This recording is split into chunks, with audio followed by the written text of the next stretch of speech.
আমি অসম ৰক্ষাৰ কাৰণে অসমৰ লাখ লাখ বিঘা ভূমি যি ভূমি কংগ্ৰেছৰ দিনত বংগীয় মূলৰ লোকসকলে আমাৰ আধ্যাত্মিক ধাৰ্মিক সাংস্কৃতিক স্থানসমূহৰ লগতে স্থানীয় কৃষকৰ মাটিসমূহ বেদখল কৰিছিল।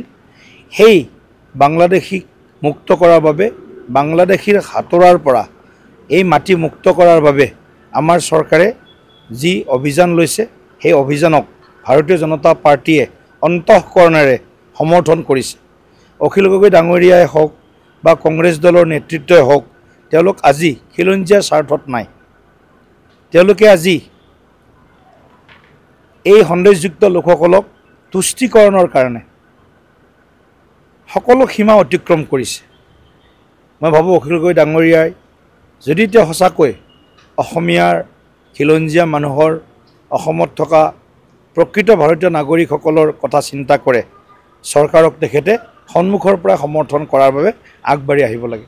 আমি অসম ৰক্ষাৰ কাৰণে অসমৰ লাখ লাখ বিঘা ভূমি যি ভূমি কংগ্ৰেছৰ দিনত বংগীয় মূলৰ লোকসকলে আমাৰ আধ্যাত্মিক ধাৰ্মিক সাংস্কৃতিক স্থানসমূহৰ লগতে স্থানীয় কৃষকৰ মাটিসমূহ বেদখল কৰিছিল।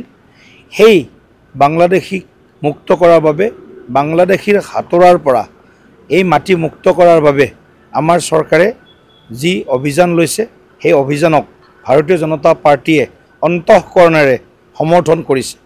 অখিল গগৈ ডাঙৰীয়াই হওক বা কংগ্ৰেছ দলৰ নেতৃত্বই হওক, তেওঁলোক আজি খিলঞ্জীয়াৰ স্বাৰ্থত নাই। তেওঁলোকে আজি এই সন্দেহযুক্ত লোকসকলক তুষ্টিকৰণৰ কাৰণে সকলো সীমা অতিক্ৰম কৰিছে।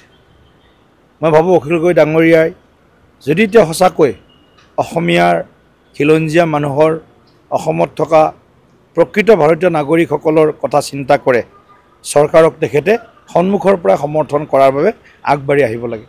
আমি অসম ৰক্ষাৰ কাৰণে অসমৰ লাখ লাখ বিঘা ভূমি যি ভূমি কংগ্ৰেছৰ দিনত বংগীয় মূলৰ লোকসকলে আমাৰ আধ্যাত্মিক ধাৰ্মিক সাংস্কৃতিক স্থানসমূহৰ লগতে স্থানীয় কৃষকৰ মাটিসমূহ বেদখল কৰিছিল।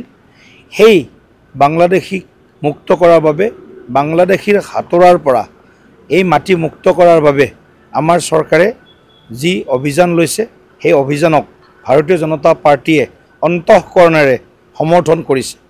অখিল গগৈ ডাঙৰীয়াই হওক বা কংগ্ৰেছ দলৰ নেতৃত্বই হওক, তেওঁলোক আজি খিলঞ্জীয়াৰ স্বাৰ্থত নাই। তেওঁলোকে আজি এই সন্দেহযুক্ত লোকসকলক তুষ্টিকৰণৰ কাৰণে সকলো সীমা অতিক্ৰম কৰিছে।